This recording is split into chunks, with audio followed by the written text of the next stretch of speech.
Handak marak Khul Ngakpa kaya security force na leptana Phagatlakpa asigi Mayokta, lamdam asigi Tongan Tonganba Mapham Kayada meeyam na Irang houraktuna, yaningdaba phongdokpagi khongjang changshinkhre. Ngasi ayuktagi houraga Tongan Tonganba Mapham Kayada lambi thatpa amadi lambida potjai paisinduna mai thaba thengnakhi adubu mai tharamliba mafamsing adu security force na sengdokpagi thabaksu akanba mawongda chathakhi. Hojik faubagi oina khongjang sing aduda asok apan natraga misimina yaukhibagi paudi leitri. Imphal East District ki manung channa leiba kongba kaithel dasu khongjang adu changshinkhre mafam adugi miyamna Khul Ngakpa sing phaba yaroi haiba yauna tongan tonganba kholau kaya lauduna lambida uwa paisinduna mai thakhi. Khongjang aduna maram oiraga miyamgi mahausagi punsida chauna akaiba pikhi tungda police ki team ama laktuna lambida paishiliba potjai sing adu lauthokhi wangkhai andro parking gi area dasu khongjang loi singna lambida thoraktuna uwa paishilaga mai thaba thengnakhi hanagi chief minister nongthongbam birengi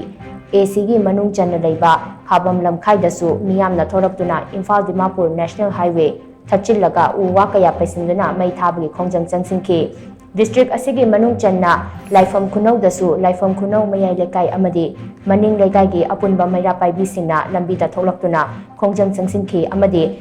ngai hak lambi thatkhe khongjang aduda Khul Ngakpa phaba yaroi amadi Manipur da president's rule thamba yaroi haiba yauna tongan tonganba kholau kaya su laukhe amaromda Imphal West District ki oina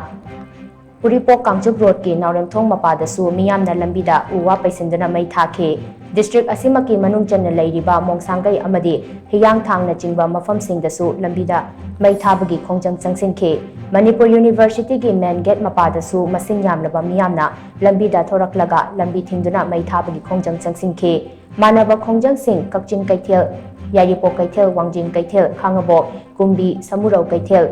oinam kaithel amadi wanggoina chingba mafam kaya dasu chathakhi lambida mai thaba amadi lambi thingbagi khongjang kaya paktakna chathakibam aduna maram oiraga mafam kaya da dukan sing thong lonarure school kaya mahausagi matamdagi ngankhatna suti thadoknakhe nakal amaromda khwairamban ima kaithel dasu kaithelgi ima singna amata oina punshilaga kholau kaya lauduna khongjang changshinkhre Kanchipurda leiba Manipur University gi main gate mamangda chathakhiba khongjang aduda saruk yakibi all kyamgai nupi chawkhat thorang luki president moirang them sobitana hai Khul Ngakliba icha sing phaba punbagi thawong chatharakpa asi akan mamawongda yaningde Manipurda president's rule thamlaga Khul Ngaknaba hotnajariba kaya nongma kangda phaba punba tawrakliba asi Irang chawthoknaba sinbani makatana Khul Ngakpa sing phaba punba tawba yaroi kukina nongmai kaptharakpadagi Khul Ngakpa sing asina lamdam asi kannaba hotnaduna lakhibani tampakta khak lo leibagum Khul Ngakpa sing phaba aduga chingdana kuki khulai paiba sing maning tawkhanduna thambagi thawong asi makhatana chathabigano chap manaba mi yengbiyu haikhi khongjang aduda Manipurda PR thamba yaroi Manipur lengak semgadabani Khul Ngakpa phaba yaroi haiba kholau kaya su lakhi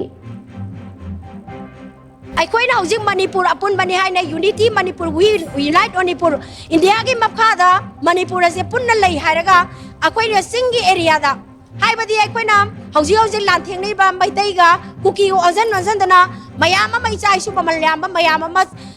chani marfu hena siraba aduga phajallaga thamiba kangbu amasu ek mayama palaga thamme aduga kuki gi mafam dana nongmai pairaga mi khara ground da sana halaga aduda mi manga taruka pharaga adum tokhiba hojik phong na moina khulai pairaga salibasi moigi mafam dadi piar leitabra piar lai ke haraga di Manipur da thamiba piar ase sab manaba mongda yengbiu maitai ekhoi khakta da onsil laga phaba punbagi thabak se kuki hariba jat